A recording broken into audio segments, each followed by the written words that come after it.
So we're here today to talk about this amazing book by Dr. Erin Kearns and Dr. Joe Young. It's called Tortured Logic: Why Some Americans Support the Use of Torture. So basically, I'm going to give a few brief introductions, introduce you to people we have to discuss the book. And then we're going to go and have our discussion. That's going to last about an hour. And there'll be time at the end for about 15 to 20 minutes of Q&A. But also, if you look in the Q&A box there, you can ask questions as we kind of go along. If they're relevant, I will incorporate them or try to incorporate them into the discussion. But I'm really excited. This is an amazing book. And Dr. Kearns, Dr. Young, and Josh Shader, they're great participants. So without further ado, I'll begin with the introductions. So Dr. Erin Kearns is an assistant professor in the Department of Criminology and Criminal Justice at the University of Alabama. Her research seeks to understand the relationship among terrorism, media, law enforcement, and the public. She is also a former AU PhD. So woo, yay. Professor Joe Young, he is a professor in the School of International Service and the School of Public Affairs at American University. And his research examines the causes and consequences of state and dissident violence. And finally, to the kind of wild card for our panel is Josh Shader, and he's going to be able to give us more of a media perspective because he is a film and television producer who is zooming in from Southern California, and he's done both scripted and documentary content. You can look at his IMDb page. He's done a lot of really cool things. So finally, I think, again, I'm going to give a plug for the book. It's amazing. Joe and Erin will, in the chat window, will provide you with a link for how you can buy it, discount it. Another thing that I think is really important is that all profits from the book will go to the International Center for Victims of Torture.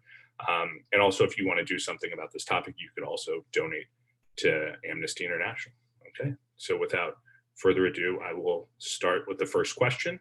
And this is going to go to you, Erin. So what is torture? What is it not? Does it work? And what do we mean by torture working? Okay, it's a lot of questions. Thanks, Thomas. So in terms of what torture is, we use the UN definition of torture, which is a little lengthy, and I'm not going to read it, word for word. But basically, it's when severe pain or suffering is inflicted intentionally, either physically or mentally, with the purpose of either trying to obtain information or a confession, punish the person, intimidate or coerce the person, or it's based on discrimination. And the perpetrator of torture has to be either a public official or be instigated by or at the acquiescence of a public official or somebody working in an official capacity, an agent of the state effectively. So that's what torture is. What torture is not is sort of the way that we use it colloquially, it was torturous to do this. We're not talking about, serial killers or sort of, violence that civilians, perpetrate against each other. When we talk about torture working, so, if torture is aimed to punish, it works. It's harmful. It hurts, whether mentally, physically, or both. When we talk about it, though, in this context, we're usually talking about torture working from the informational capacity, that it is effective at gathering actionable intelligence, a confession, etc. And while, we obviously can't torture people in experimental studies for research because that's super unethical. The evidence that does exist largely from sort of similar bodies of research, as well as from the experts that we interviewed, is overwhelmingly that torture is not effective at gathering information, and it can actually be counterproductive. Thanks. I think that's a good way to segue into kind of our next topic. So we all have sort of a baseline of how we think about torture and what it is and what it isn't. But I want to turn this first to Joe and then to Josh. So I think it'll be interesting to get the academic perspective versus kind of more the media perspective. So Joe, to you first, how do media depictions of torture and violence influence people's support for these practices? Well, thanks, Thomas. Thanks for being here. And I also want to thank Josh for being here. I know you guys are doing this out of the kindness of your own heart, and it's important to Erin and I, so we're grateful. So torture is often depicted in the media kind of in the way that Erin was describing, as being this thing that we need to do because we have this information we have to get. So a lot of the things that we looked at were, we showed participants clips from the show 24 where people were exposed to some sort of torture practice, and then we asked them whether they agreed that this was an okay, or that whether they supported this behavior.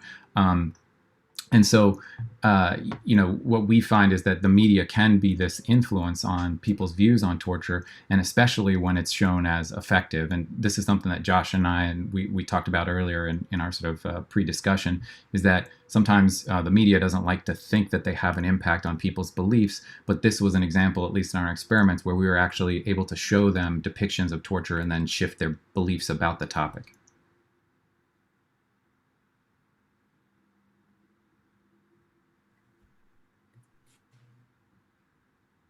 I think you're.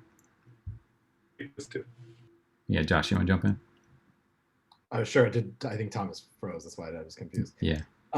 Yeah. No, I'm happy to jump in. I mean, thank you all for having me. I love the book. I'm fascinated by it. And I think it for me, it gets at something, even bigger that with what's going on right now. I think in the entertainment industry, which is sort of a broader question of what responsibility do content creators, storytellers have in anything they do. And I think the answer is they have a tremendous responsibility. And I think if we look at it specifically towards torture, the fact that you are able to sort of clearly draw a conclusion that media influences people's opinions on torture, that alone shows the power of media. And I think in particular, what it shows is that, torture is not a topic that people have a lot of firsthand experience with. Most people have never been tortured. Most people are not torturing other people or in the room while someone's being tortured. So their sort of mental real estate for where they're, getting their beliefs about torture are coming from media. So I actually think it's really important for people in media to realize that. And I think that certainly, torture isn't the only topic where that's the case. And so I do feel like, my 20 years of being in the entertainment business, I think we're in a moment of important change and shift right now, but I think that I would say at least the first, in the first 15 or so years of the 2000s, the conversation was always about entertainment reflecting society, reflecting culture, as opposed to entertainment influencing culture. And I understand why, because, and when I say entertainment, I would include a larger umbrella beyond just film and television. I would say video games, I would say music. Obviously now social media is playing a role in that. And I think that it makes a lot of sense for people that make those things to say, well, we're just reflecting society. We're not influencing society, because no one wants to say that they made the video game that caused someone to go, inflict violence on somebody, or that they made the movie that caused someone to inflict violence on somebody. So there's always been a little bit of a hands off, I think, from Hollywood as to wanting to actually embrace we actually have influence. And I think that's changing now. And I think that we are at a moment right now, almost sort of a time of reckoning in Hollywood over the last 3 years that really sort of started with the Me Too movement, where we're seeing storytellers and gatekeepers, if you will, in Hollywood realizing the influence that they have, and I think making profound changes, not just to the stories they're telling, but also to who we're choosing to tell stories. So I actually think this is a very important and sort of poignant topic right now for reasons beyond just torture. But I'm just fascinated, by the research that you guys have done, because I'm just offering, my caveat is I'm just offering opinions, whereas you guys actually have data and research that show these things, and that's what's sort of fascinating to me. Well, it's interesting that you brought that up, because some interviews that Erin and I did with experts in this field who do this as a career and understand how interrogation and torture works say sort of similar things, in that it's hard to sway most. This is an information environment where there's little understanding, right? That the average person doesn't know a lot about torture, and so if they're trying to persuade someone that it's not an effective interrogation tool, it's hard. They are malleable to some degree, and I wonder, because you were kind of alluding to this, but I wonder.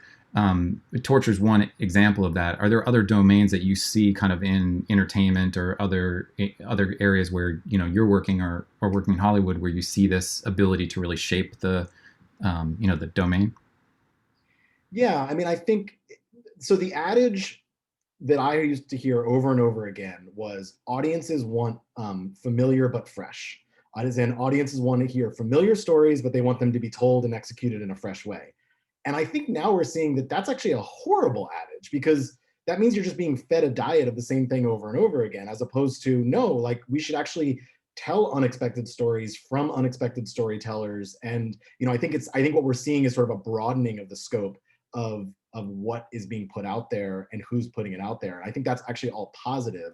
But to your specific question, I mean, I just had firsthand experience with this, with a very different topic than torture. I did a documentary series that came out this summer on Quibi that followed sex workers in Seattle. And I think that's similar to torture. Most people don't have firsthand experience with sex work. And so I think it's a misrepresented population in that sense. And so that was actually one of the big drivers for us as filmmakers, was how do we sort of more accurately represent this misrepresented population, because the depictions that people are getting in media of sex workers are not necessarily, beyond not being accurate, they're actually damaging and harmful to the way people view sex work and sex workers. So, obviously not related to torture, but I think it's just another sort of example or bucket of a topic that I think media actually has a responsibility. So I don't know. I actually think if we were having this conversation 5 years ago, I don't think a lot of people would be talking about the responsibility of almost like saying storytellers or content creators more than sort of media. But I don't know that people would feel that sense of responsibility 5 years ago that they maybe do now. So I actually think that's a positive thing, that we're in a moment now where people are recognizing it. Okay. I want to bring this to Erin, because I think that's a really good segue to think about. So when you guys started writing this, you're talking about 24, and I want you guys to tell us what specifically about the show 24, what was going on, kind of, we're talking about the war on terrorism, we're in the wake of Abu Ghraib, maybe kind of talk about the conversation. And then I think some of the questions that have come in also is what, and we've kind of alluded to, is how have things changed over the past 4 years of the Trump presidency, and kind of what are the resonance of the findings that you guys have about torture now? Sure. I mean, so when we started doing this research, it was back in 2013 or so is when we started talking about it, and it was stemmed from a conversation that General Finnegan had with he and a couple of experts that we interviewed. A bunch of the people who were involved in actual interrogations had gone out to Hollywood and tried to convince producers of the show 24 to show it not work sometimes. Tried to have some of these conversations, and it was largely like but it's easy and it sells and it's a good storyline. That's sort of how they summarized this. And our sort of real interest was he right that seeing torture work actually makes people more effective? And we found, I think it's support it more, which we found. Does showing people that it doesn't work decrease support, which we did not find. And you think about, 24 in particular, first aired just sort of by happenstance a couple of months after 9/11, where obviously terrorism and the threat salience is super, super high. People don't have anything, any knowledge on torture itself. And here you have, Jack Bauer swoops in, saves the day, and there's, it's understandable why people would believe that that's accurate and want to believe that that's accurate, given sort of the context and the timing of when the show first aired. In terms of how this has changed, we've seen this uptick in obviously the discussion about torture after Abu Ghraib in 2004. We saw a similar uptick in the discussion about torture in late 2014 after the Senate torture report came out. In one of the chapters in the book, we actually surveyed people before and after that, and saw that when it was more salient right after the torture report, people were more likely to take action about torture, but it didn't actually shift sort of some of the different or variants of their views on it. In terms of the last couple of years, our the last two chapters of the book, we did collect those data 2 years ago, so about 2 years into the Trump presidency, and didn't see any huge shifts in views on torture, but certainly partisanship or political identity has a pretty strong influence on how people view torture, what sort of actions they're willing or not willing to support. I have a question actually for Erin and Joe, as someone who just read the book. And it's sort of on my mind, and I'd love to throw it out if that's okay, Thomas. One of the things I found interesting is you break down people who are fixed in their opinion about torture versus people who are fluid in their opinion about torture, and how people, and tell me if I'm saying any of this improperly, but how the people that are fixed in their opinion about torture, it didn't really matter what you showed them, whether it was effective or not effective, they still viewed torture as a viable thing, if you will.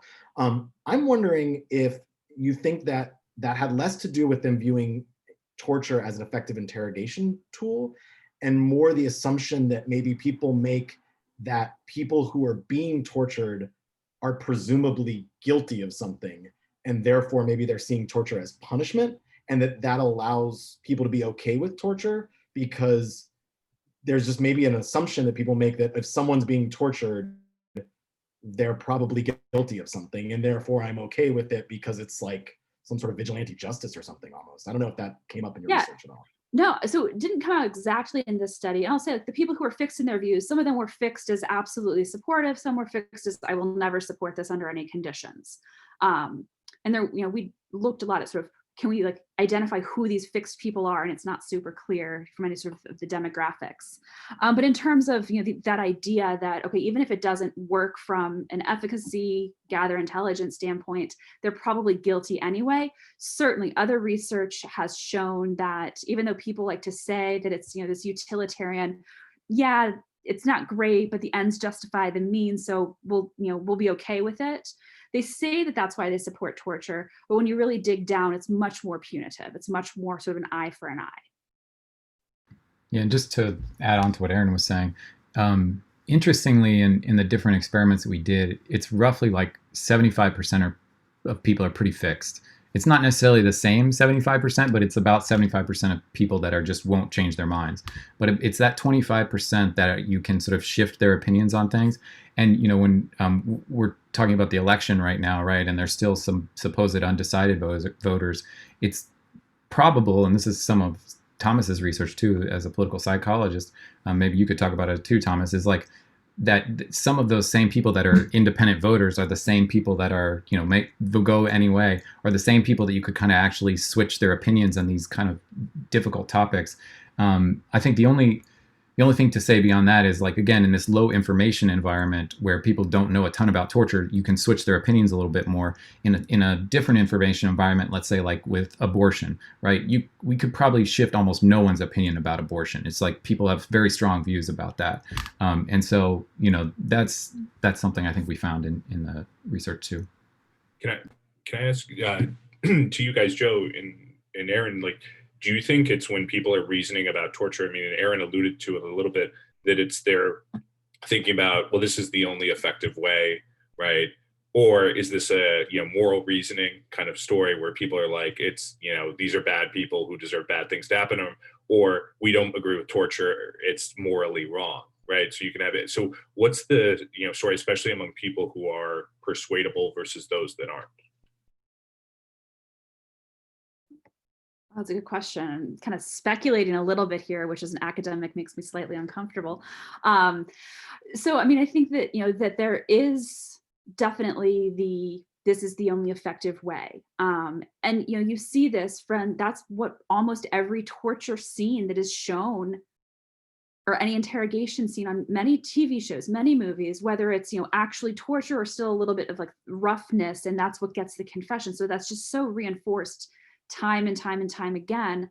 And the few scenes that show, rapport building, they're boring because they're not exciting, and like there's not that tension. It's I just had students watch the Looming Tower series on Hulu, and one of the interrogations that the character playing Ali Soufan, the actual FBI agent, is engaged in rapport building, and they're just kind of, yeah, that was kind of boring. I was like, yeah, but like in real life, that's what works.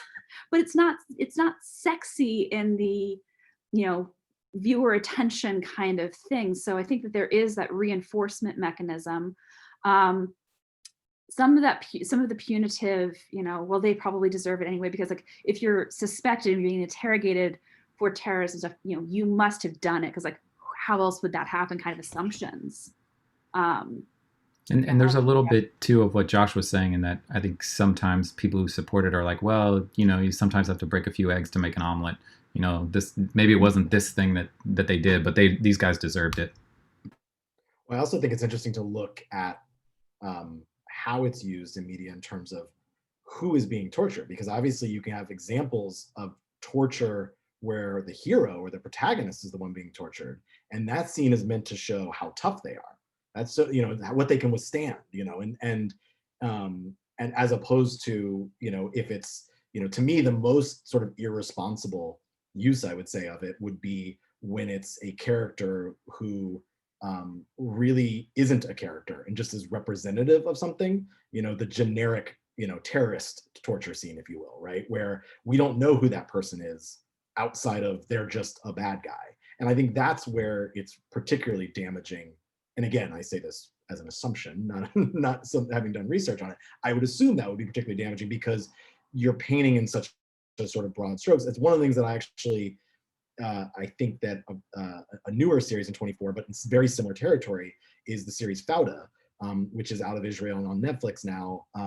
One of the things that I saw an interview with one of the creators, and they were saying that it was important for them that all of the characters have sort of richer backstories. And so you see them not just as good guy or bad guy, but you see them as a parent, you see them as a, you know, as a loved one of somebody. And I think that even just that level of sort of depth and character will change the way, presumably could change the way, I should just say, a scene of them being involved in torture in one way or another may affect the audience. So, I mean, I think that's definitely something that is, I think, sort of fascinating, is almost like how lazy or nuanced is the portrayal of torture in that sense. Josh. Yeah, and that, Oh, sorry. I just wanted to ask Josh a follow-up from somebody had asked is, so do you think there are any ethical, like, is there an ethical way to portray torture? You seem to be hinting at it, but like, how should, you know, Hollywood and media, when they're actually trying to... You muted at the end there. Oh, you want to get a more nuanced story. I think I got the gist of it. Yeah. Yeah, and I think it's maybe a little bit what I was saying, just in terms of, I mean, I think the short answer is accurately, right? So part of it being accurately portrayed is presumably acknowledging from experts that it's not particularly effective, right? I mean, I think that's what I found interesting in the book is you guys, it's hard for you to point to data that proves that torture is effective at extracting relevant information, right? I mean, you talk about the notion of, you know, the generic sort of torture assumption of bad guy has planted bombs somewhere and is going to harm people, and if only we torture them, we'll get the information. Well, one flaw there is of course the assumption is if you're a bad guy who's planting a bomb, you probably don't care what happens to you because you don't care what happened to people that you planted the bomb for. So I think that, yeah, some of that's just kind of lazy storytelling in that sense, to create scenarios where it wouldn't be plausible in that sense. Like most people, I would assume, in a law enforcement setting would realize that that's not an effective way to try and deal with the situation. So if you're presenting that in a story, I would sort of label that as lazy storytelling, because you're misrepresenting the way that law enforcement or military would actually handle a situation. So I think it just goes back to accuracy. And I do think, you know, obviously there's a long history, and even 24, I'm sure, had many consultants who were in the CIA. So I do think Hollywood cares about getting it right in that sense. But I think there's that weighing of the scale that Erin alluded to before, is, you know, entertaining scene, getting it right. And I think that's where things, I think, can go wrong. Yeah, can I actually jump in there? And, you know, Josh, you alluded to that you were assuming that torture looked different based on who's doing it in movies. And a project with another colleague of mine, Casey Delanty, he and I actually watched 200 movies for research, you know, the top 20 grossing films each year for 10 years, which is not as fun as it sounds, and coded them for scenes of torture. And the majority of those movies, even kids' movies, had a torture scene in them. And how torture was depicted really did differ based on whether the perpetrator was the protagonist or the antagonist, in terms of, you know, why they were doing it, how effective it was, in pretty meaningful and frankly kind of terrifying ways. So this is, you know, more pervasive than just the 24 context. Joe, oh, sorry, I wanted to ask Joe.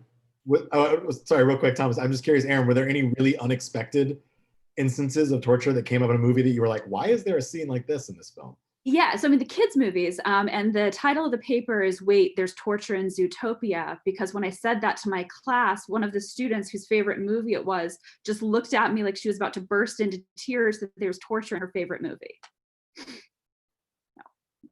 So wait, so Joe, I guess like one question I have for you is, some of the people are asking about, are there, are people really aware of, how ineffective torture actually is, right? And, what were some of the folk theories besides the, like it being, super effective in the ticking time bomb scenario that you guys sort of saw and, doing this? Well, I mean, I think that's the main theory, is that it's under stress, people are going to give up information. One of the things that the interrogators told us, which is I think accurate, the professional interrogators who do this for a living, is that, yeah, people give up information under interrogation, but they tell you anything. They tell you anything to make it stop. And so you get a lot of noise, but not a lot of signal. And their point is, if you want the signal, you have to build a relationship with them, offer them things they want in exchange for the information. It's a slow process. It's similar things that, detectives or good police officers will do to build a case. And you don't see as much, I don't think anyways, as much torture in the U.S. anymore in police contexts, because they've realized that's not an effective interrogation tactic. Now, we could talk about that later if we want to, but it's because it just doesn't work. And if it somehow worked in, I think Americans are a little bit more acceptant of it when our military does it or when our intelligence services do it, because we generally don't do it on U.S. soil. We generally do it in Abu Ghraib, or we do it in, Guantanamo Bay.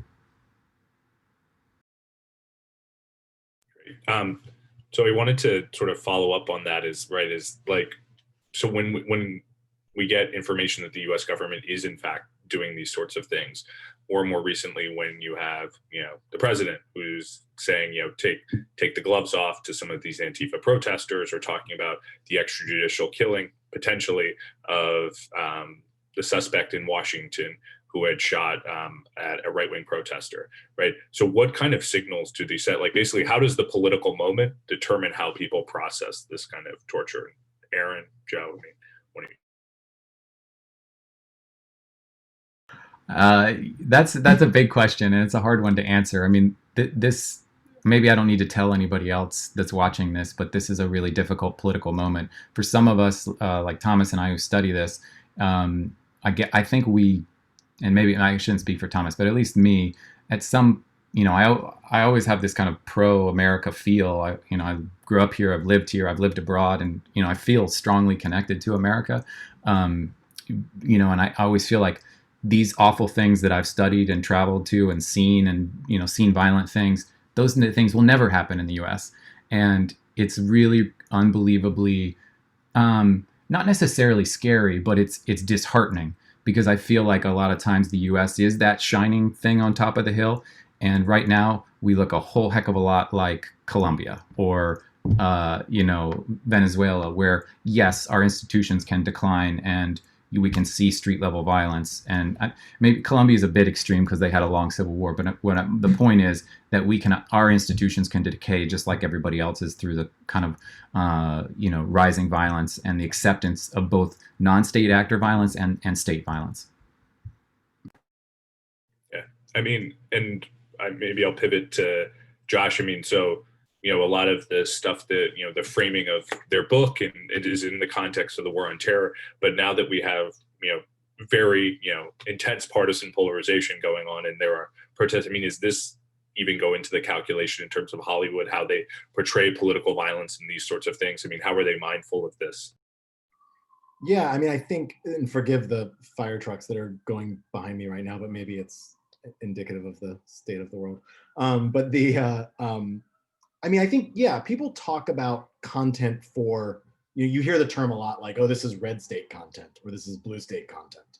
So I do think that there's some level of discussion about that. I'm not sure if that's quite where your question was. I didn't hear the middle part of it. Yeah, I mean, do you think, I mean, so you were talking about red state and blue state, I mean, so how does that influence like their willingness to portray sort of different things? Yeah, I mean, I think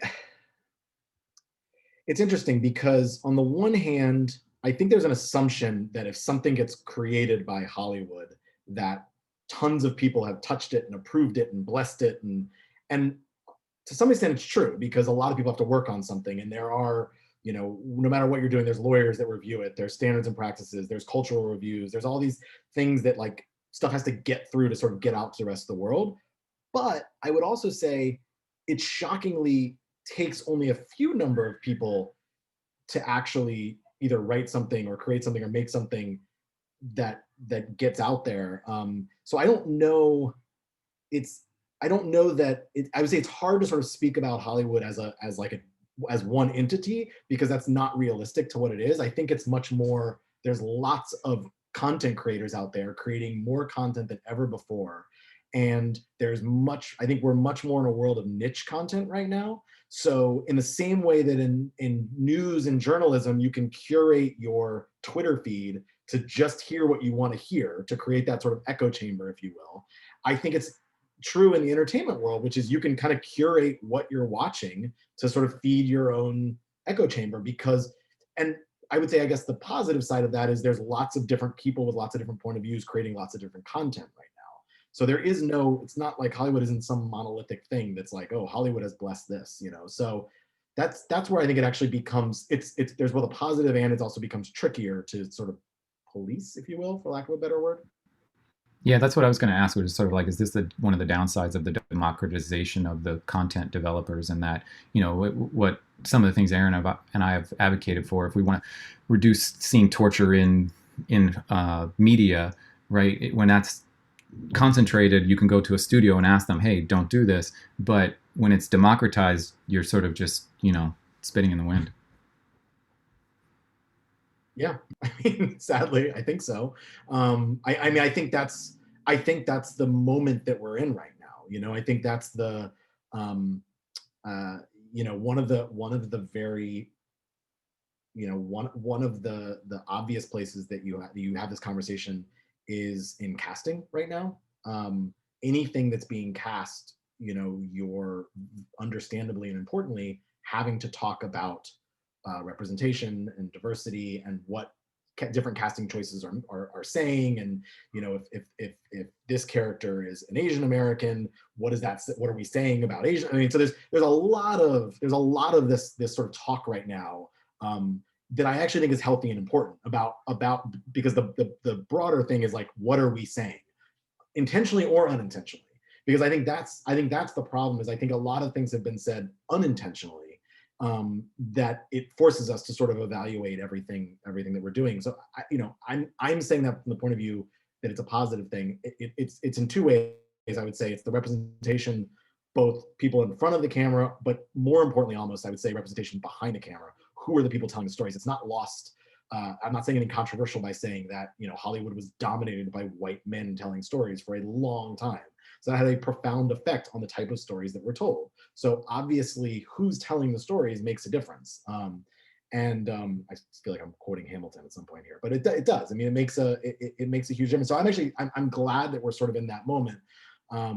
But I don't. I don't know. I'm curious to ask Erin and Joe, did you debate the different types of things that you were showing people when you were doing research, in terms of, because I know one of the things you said was that I thought was fascinating was you were trying to study just people's basic reactions to violence beyond just torture. Because I do think what a lot of, you know, my like knee-jerk analysis when I looked at all your research was to say, oh, this just shows to me that we live in a society that believes that might makes right, the ends justify the means, an eye for an eye, like these very almost like moral, biblical, if you will, type things. And I don't know if that's true or not, but that was sort of what I was getting from what your research was showing. Yeah, so I think like to some degree, there's, you know, that is the case. The things that I thought, you know, were sort of most surprising, and kind of run a little contradictory to that, is that, you know, one of the things that the pieces of feedback that we got a lot after we had done the first experiment, where we just showed people either a clip where torture worked, it didn't work, or a control. And we found that even when torture doesn't work, it doesn't decrease support. People are just as likely to take action and sign a petition as they are when torture does work, that one of the most common pieces of feedback we got was, well, aren't you just priming people to think about violence? And we think about violence broadly. It's not a torture story, really. So when we did the second study, we added in a condition where it was just a fist fight. It's two guys just frankly just wailing on each other. So it's violent in a very clear way. And the people who saw that violence were significantly less supportive of torture after seeing it. And our assumption, first, we just thought we had somehow coded things wrong because it was really surprising to us.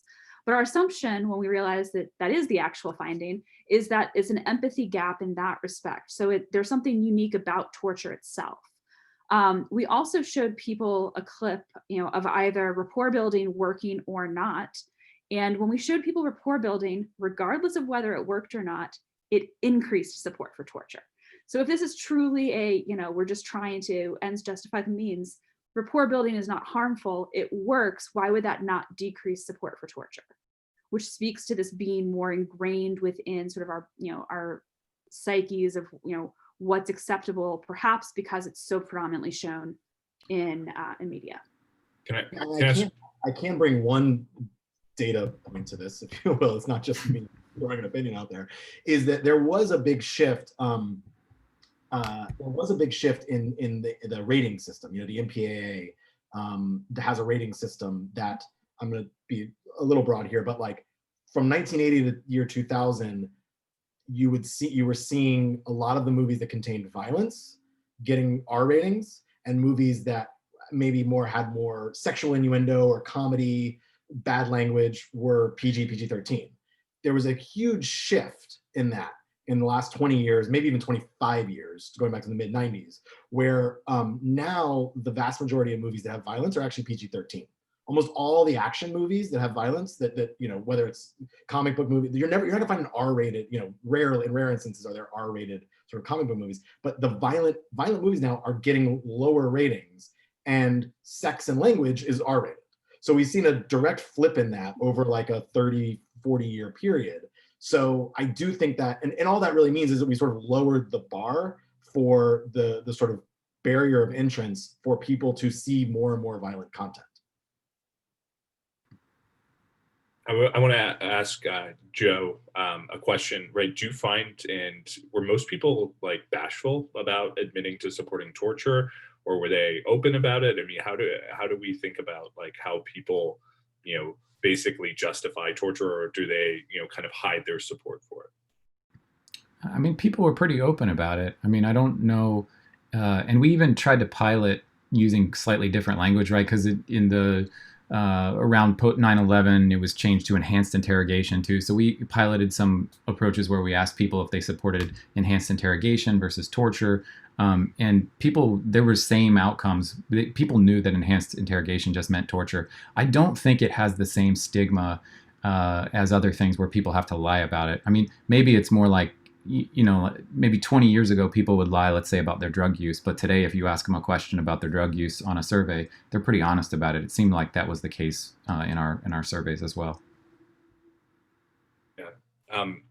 Now, this is a question from the audience. So from our colleague, Professor Tricia Bacon, she says the portrayal of torture in Zero Dark 30 generated particularly controversy because it was supposed to portray actual events. The subtext here is that it didn't. And in fact, I think there was quite a bit of pushback on that, that it was inaccurate, sort of about how the information arrived at getting bin Laden was not mostly through torture. So, I guess this is to Josh, really. Was this a particularly damaging instance for torture in Hollywood? Because this is, almost like this documentary style movie, and yet the information is kind of. Yeah, I don't know. I mean, I've seen the film, and I'm sort of vaguely aware of the controversy. I don't know specifically, but I mean, I would sort of categorize that as professional malpractice. If you're telling a nonfiction story, you have a duty to tell it accurately. Period. Yeah, something else that looks like Tricia asked too, and we want to make sure we get Tricia's questions answered, but she asked about whether the results kind of apply outside of just the U.S. And our sample was all just U.S., but I think Erin and I both agree, and feel free to disagree with me if you do, Erin. But we think the results here really do kind of hold in Western developed democracies where you have relatively free and fair media, and where you have sort of relatively educated citizens, I think we would be less inclined to believe that that what we found was going to operate the same way if we went to, say, like China or places where you have more restricted media. But I think we'd be comfortable to say that this is probably the same in France and in UK and what have you. Yeah, I'd also add to that, particularly thinking about places where there's a high consumption of U.S. entertainment media as well. That 24 you can watch in Europe, and I was actually living in Europe during the when Abu Ghraib pictures came to light, and I was having a conversation with some French university students back then, and it was sort of this like, what in the world? Like, we thought this just was something on TV, like, a little bit surprised that it had actually, shifted from a television show to reality, but, not as sort of, I don't know, like, clearly, like, torture is definitely wrong, just like I didn't see that leap between the TV show that they were used to watching and, the actual practice. Do you think, can I just say, do you really think, though, that it would be the same? Because, we have the death penalty in the US. We're like, across a lot of other things, we're like a very violent, punitive society in many ways when you compare to other Western democracies. So I'm wondering how much, that would really play, if it is the same reaction. If it is, that's really fast.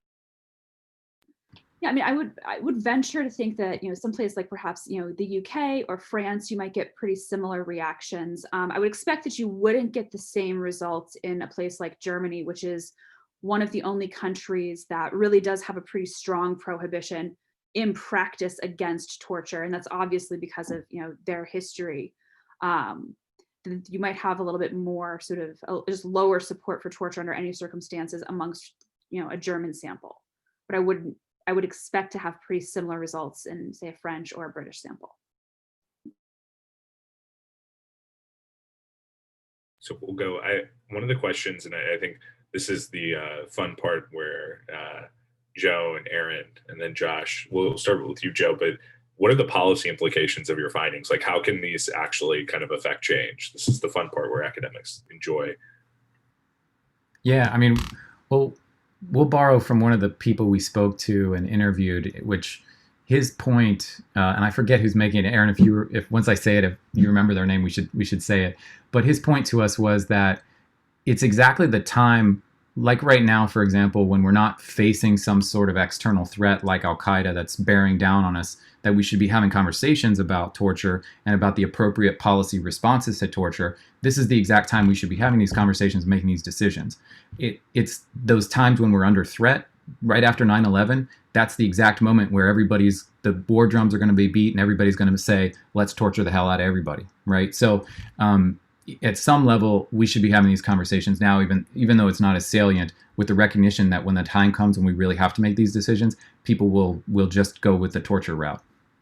Do you think also that it's problematic that we don't actually hear from the people who have been involved in these types of interrogations that can actually come out and say, this doesn't work, this is not effective technique? Like, so much of the conversation sounds like it's about morality for the audience, but it's like, I feel like the efficacy of it is almost overwhelms the morality aspect. But we don't hear that because we're not hearing from the types of people that you interviewed that are able to say, this does not work.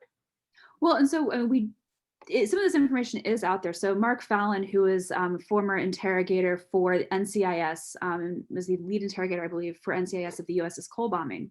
He also worked at Guantanamo Bay for a period of time. He has a book that came out a couple of years ago that was wildly redacted by the CIA. There was a whole battle that I don't remember the particulars of, trying to get that actually published. And there is some of this information out there, but again, it's the curating of Twitter feeds. I see it all of the time, but I've clearly selected into seeing it. It's not part of the broader mainstream discussion. Right, but it's also, as you said, CIA redacted. So it's like, we can't talk about the thing that we weren't supposed to do that we did anyway because it didn't work, but we can't talk about it because we weren't supposed to do it. Right? It's like, how do you? And not to make excuses for the CIA or any other intelligence agencies that did this, but part of the process, especially post 9/11, was there was this push to just get something done. And so from higher levels, right, you had people saying to the interrogators, we just need information, get it to us however you can. We don't really care. And here's the sort of things that we allow you to do, wall sits and stress positions, the other things, but just get us the information. And so that's putting, those interrogators in really bad situations where they're going to, all their professional incentives are to do whatever is necessary to get that information. And we know from other experiments like Stanford's prison experiment and what have you, when you put people in really bad situations, they do awful things, even if they're decent human beings. And so that, I think that explains a good bit of kind of the torture that we saw, especially during the Iraq War. Yeah. I guess one of the questions, and this is to Josh, is then, do you think of kind of not Hollywood, but just generally like the media? I know this is not a monolith, but do you see it like kind of media and entertainment as sort of a leading indicator, right? Like shaping people's perceptions, or do you see it as kind of more of a response to kind of the current moment in terms of like violence and acceptability of these sorts of things? Both, I think. I mean, I don't know that you could pick one or the other, but I think it's both. I mean, I think obviously people tell, like, where do stories come from, right? People tell stories based on, their experiences, based on their fantasies, based on, so to some extent, yeah, stories are born out of the world we're living in, but, the effect that they have is probably more pervasive than, than the influence that it had on the creator, if that makes sense, right? So I think that I think that Hollywood products are still the most exported form of content in the world. So it's the loudest voice. Like you said, you can find 24, and you keep picking on 24, of course, for understandable reasons, but so you can find the stuff that Hollywood makes all over the world. So I think it speaks loudly. So I think therefore it has a larger influence. But I think that the storytellers themselves are still being influenced by the world around us. I mean, I think that's, we saw that the minute the pandemic started, and there were, 15 things about people being stuck at home that got greenlit, so definitely it's both. Yeah, no, I think that's kind of an interesting sort of segue to think about. So one of the questions, and I think it's, obviously when reading your book, and I'm going to keep holding it up more and more, but when I was reading this, I kept thinking about, sort of the talk about criminal justice reform in the US, right? And that there's, the similar kind of dynamic about sort of most experts, discussions of policing suggest that really harsh punitive policing is not super effective, right? But we see a lot of strong support for that. And it's similar to kind of the arguments that you have there. So can you maybe think about sort of how some of your findings maybe apply to these current debates we're having about racism, criminal justice reform? Sure. I mean, I think, again, there's this media influence that, I don't know what percentage of, TV shows are about, crime and justice issues, but it's a super high percentage. You can just think off the top of your head, all of the Law and Orders and, et cetera, CSI, et cetera, et cetera, et cetera. So there's, the influence where, again, people's ideas of what is appropriate, what works, what's acceptable can in some ways come from media. In some ways it too, I mean, it's the idea that what we know with evidence is things like you mentioned, Thomas, like harsh policing isn't effective. It, harms trust. It makes everyone less safe. It makes police's job more difficult. But there's a non-trivial segment of society that when you say things like that, or when you say, actually we shouldn't incarcerate people for nonviolent offenses, that's not a deterrent, that you suddenly become soft on crime by reflecting the thing that evidence shows. And I think this is like one of the hardest things for any of us, is trying to relay what the evidence shows actually makes, people safer, to a general public that is conditioned by virtue of perhaps media, other sources, politicians. The discussions on this typically is, if you actually follow the evidence, it sounds soft on crime.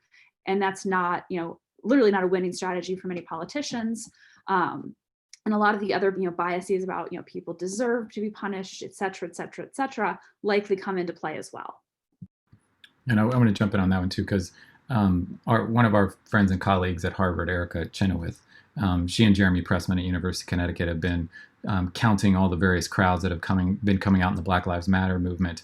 And, across all of these, and I forget the numbers, they're tremendous, but you can go to their website if you want to see their counting efforts. But over 97% of those have been nonviolent, right? And if you've been to any of those protests, telling the narrative of what they look like and how they act and what happens is a lot harder narrative to tell than the narrative of, oh, they're breaking law and order. Look at what's going on in Portland. We need to, put the hammer down. And that's similar to torture too, because it's a more complicated narrative to say we face these adversaries that we really want to deal with, and we need to deal with in effective ways, and we have to treat them with humanity just like other people, and that's the most effective way to get information from them. And like that narrative is much harder to tell than just simply, hey, they deserve it, there's a ticking time bomb, let's torture them.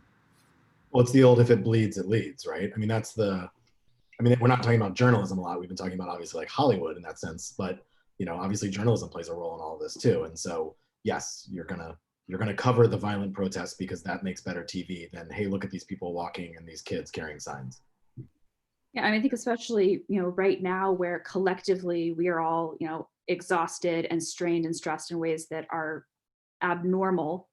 Anything that's just the simplest story, the least sort of amount of logical leaps that we have to make are perhaps even more compelling right now, because people I think are less inclined to even do any of their own cursory research, read the full story. It's just, what is that, what is the picture and what does the headline say, and move on, because there's not sort of that bandwidth to engage for many people beyond that right now. I thought Josh brought up a point earlier that I think, was both really fascinating when he was talking about sort of the balkanization of like streaming and content online. And it also like scared me because it made me, like, are we going to be seeing where essentially you're going to have, liberals are going to be exposed to shows about community policing and rapport building, and then conservatives and other folks who maybe have kind of a predisposition towards, harsh punitive policing, torture, et cetera. And then, the evidence that we present is going to be kind of lost in that. I mean, that's. Yeah, but is it any different than how's that different than the way journalism is right now, right? I mean, I think it's very similar in that sense that people, we talk about our echo chambers and curated Twitter feeds, as we said before. But I think also, Thomas, for you as a new-ish parent, I feel like it's sometimes for most people, it's the first time in their life that they really start paying attention to what it is that is actually out there, is when you start having to think about, what is my kid watching? What am I letting him watch? Is it okay? Like, that's when you like sit down and be like, oh, Sesame Street's wonderful. Like, okay, why is that? And so you actually start, as a parent, you actually look at content, for people, particularly people not in the sort of content business or whatever, you start looking at it very differently for the first time in the, what is it saying? And what is it saying to my kid? And what are they taking from it? And so I actually think that's I almost feel like you could look at a study like this about torture and look at it at different demographics potentially even, and seeing at what stage in people's lives they take different views on it. Or by the way, I'm actually fascinated to see what role religion plays in people's points of view on torture and all these things. So I mean, there's obviously an endless amounts of studies that you could do. I'm not suggesting you to write another book to do it, but like it is sort of, I don't know, it's fascinating, at least to me after reading the book. Well, and one thing that you mentioned earlier, especially about Fauda, which is a great show. I'll plug it as well. It reminded me too of The Wire. If any, to me, The Wire is the greatest show ever made, because it has these very complex characters that are. It's ambiguous whether they're good or bad. They do good and bad things. And when you get that kind of gray area in understanding the world, I think you're much less likely to say, okay, this person is wrong, because what do I do with wrong people? I hit them or kill them, right? Rather, this is a human who has differing ways of doing it than I do, and hopefully that we'll have a little bit, I don't want to necessarily use the word, but we'll have a little more understanding of adversaries. Yeah, no, I think that's great. And I also want to remind folks that Erin just shared in the chat, like the link to purchase the book and a discount code that's 20% off. I'd encourage you guys all to do it. We have a few more minutes here. So I want to put like the really hard question to, I'll start with Erin, then Joe, and maybe Josh, and try to keep it to a couple minutes. What if we want to be in a world where we stop torture, how do we get there? Oh, wow. That is a huge question, Thomas. I mean, so I think a lot of it starts with just, the education, the dismantling that this is, not only is it might feel good, it might punish people you think deserve it. But if you come from the perspective that you want to make the world safer, which let's presume that we all do, anyone who you're likely to be able to influence on this, there is, non-trivial evidence that torture actually is counterproductive, from a pushing people towards more extreme views. Al-Zawahiri, the current leader of Al-Qaeda, was tortured in a prison in Egypt. And there's some suggestion that that was one of the things that really pushed him largely towards violence in a much more sort of extreme way. There's examples of this, people who the US tortured in Abu Ghraib, who went on to be involved in groups like ISIS. That this, from that perspective, can make people really hate us or hate whomever is doing the torture. And additionally, it's counterproductive from the information standpoint. What Joe had said, that yeah, people will talk, but they'll tell you anything. You look at Khalid Sheikh Mohammed, who is waterboarded in Guantanamo Bay some 100+ times.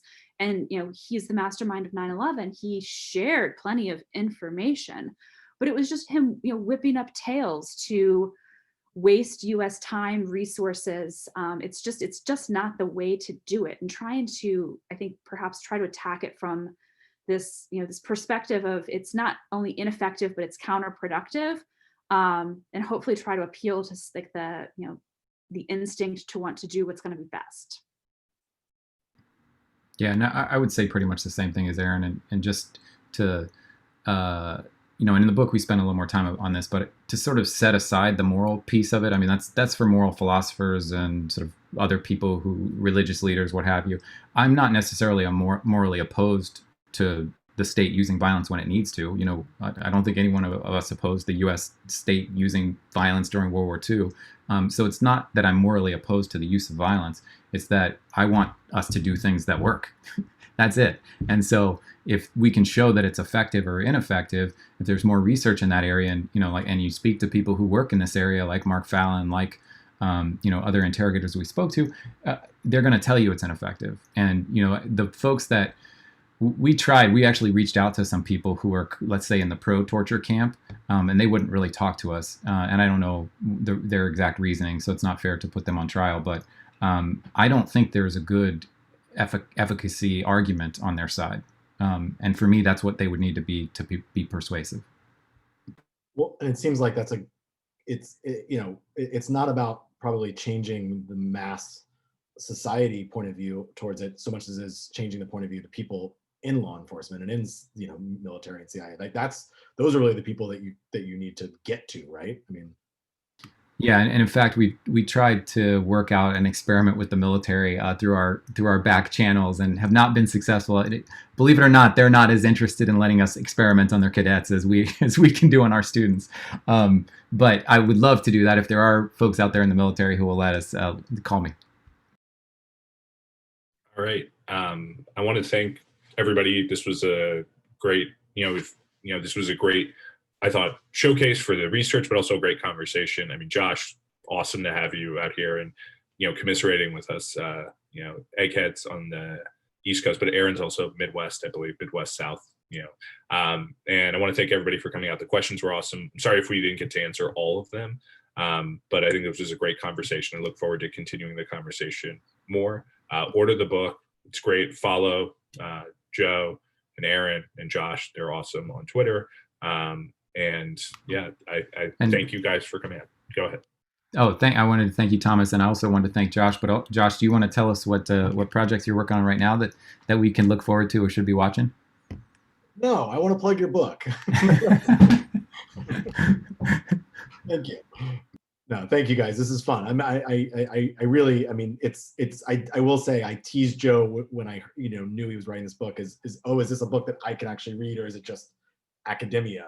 And I don't think he wanted to give me an answer, but when I read it, I realized it's very digestible. It's really enjoyable beyond the fact that it's incredibly important and entertaining. And so good work by you guys, Joe and Erin. And thank you, Thomas, for moderating. Thank you guys. All right, everybody have a good night, and thanks again. Thanks, everybody.